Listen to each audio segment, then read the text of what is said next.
Existem duas coisas certas na vida, né? Uma é a morte e a outra é que o pessoal da adega ama o waifus cavalonas, né? Isso é um fato.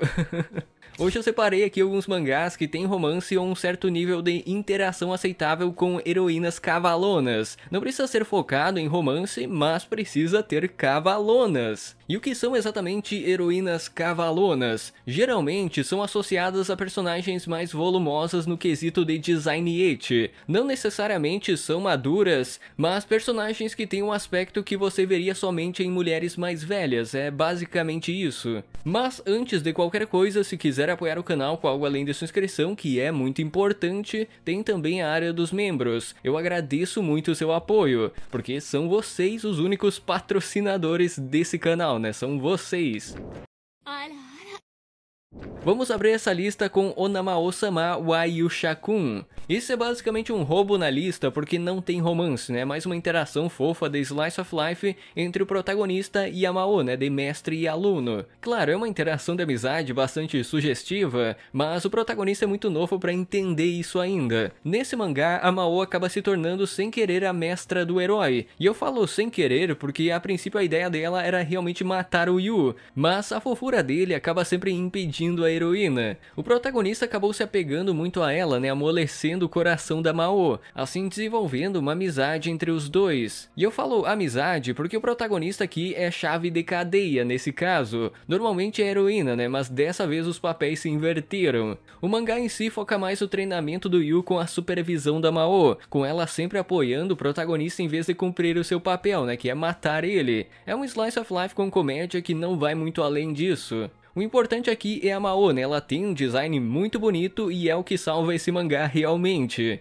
Fora que parece o tipo de história que o final terá um time skip, né, pra ter um fechamento amoroso entre os dois, mas eu não tenho certeza sobre isso, né, é apenas um chute. O mangá seguinte já tem mais romance em compensação, né, que é Boku no Kanojo Sensei. Romance com professora normalmente tem cavalona, né, é fácil de adicionar isso na história porque professoras geralmente são maduras, né, e maduras são cavalonas geralmente.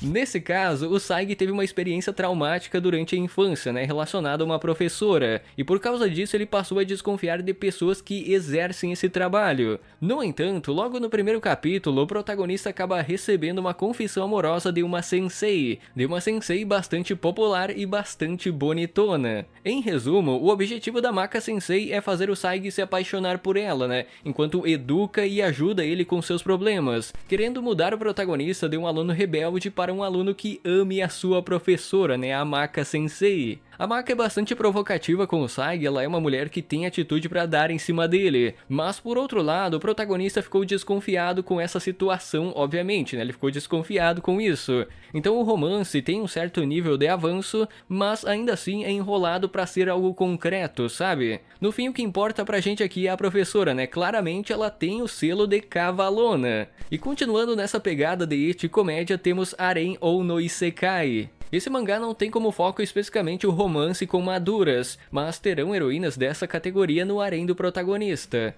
Logo de início, o Genji acaba morrendo e se encontrando com uma deusa cavalona, e a primeira coisa que o protagonista pediu era para que ele se tornasse um tio engravidador, igual que ele tinha visto nos dojins adultos na sua vida passada. Digamos que é o básico, né? O Genji quer uma vida tranquila rodeado de belas mulheres em um palácio, algo totalmente entendível. Esse é um isekai onde o foco é totalmente no ecchi e harém. Todos os objetivos do protagonista se baseiam em fazer o estudo biológico com uma bela mulher, né?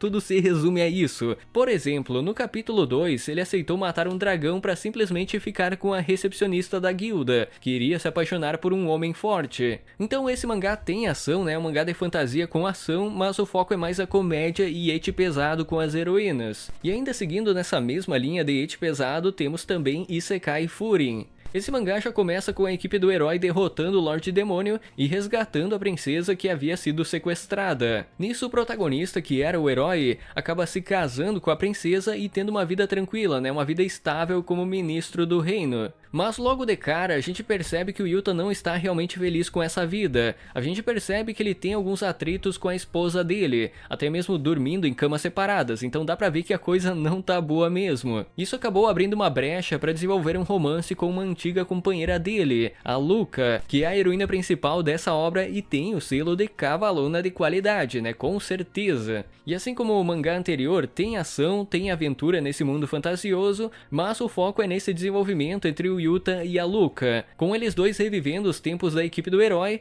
enquanto aprofundam mais esse amor que estava reprimido por causa de seus deveres, né, após terem derrotado o Lorde Demônio. Meio que o protagonista estava preso ao seu dever com a princesa, né, em casar com ela mesmo sem amor. E a Luca não queria estragar isso, obviamente, ela é uma boa pessoa. É um mangá com ecchi pesado, né, e eu posso dizer que o protagonista dá muito orgulho no romance, isso eu posso garantir.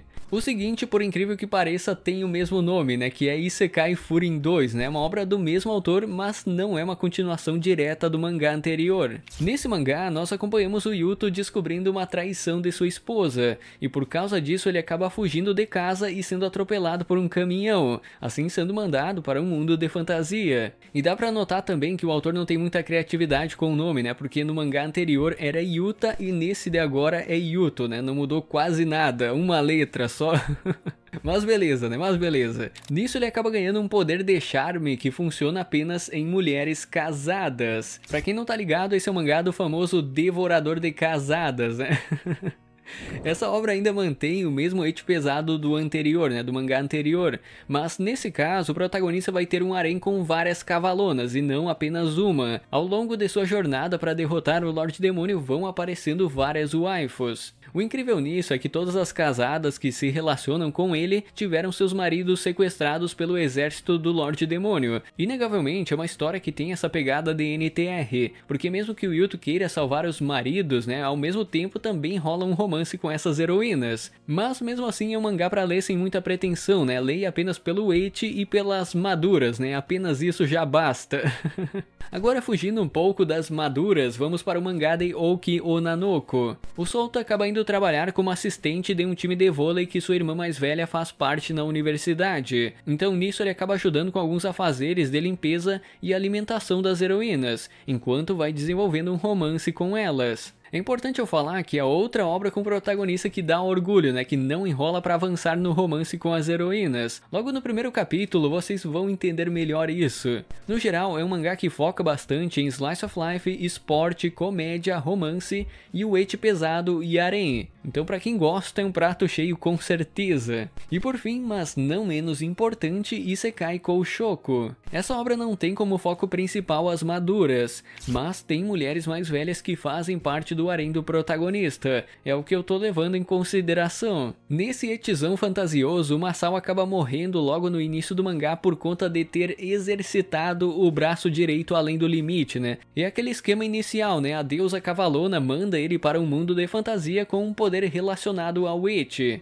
Então ele reencarnou no corpo de um bebê abandonado e foi acolhido por uma madura cavalona que já era mãe solteira, né, mãe de uma criança. Nisso ele também notou que nessa vila que ele está morando as pessoas são mais mente aberta para relações amorosas, sendo considerado o ambiente perfeito pelo protagonista. Além disso, as pessoas desse mundo recebem uma vocação a partir de uma certa idade, que seria meio que a classe da pessoa, sabe? E no caso do Sao, ele recebeu a vocação de Mestre da Vara. Basicamente, ele pode manipular um bastão para diminuir ou aumentar o seu tamanho, consequentemente aumentando o seu poder físico também. Mas isso depende do seu estado, porque para usar esse bastão ele precisa estar em um estado amoroso, entende? Sendo que é algo que vai influenciar ele a formar um harém para facilitar o uso desse poder. É um mangá que foca em aventura, em ação, em academia de magia, em romance e muito ecchi por metro quadrado.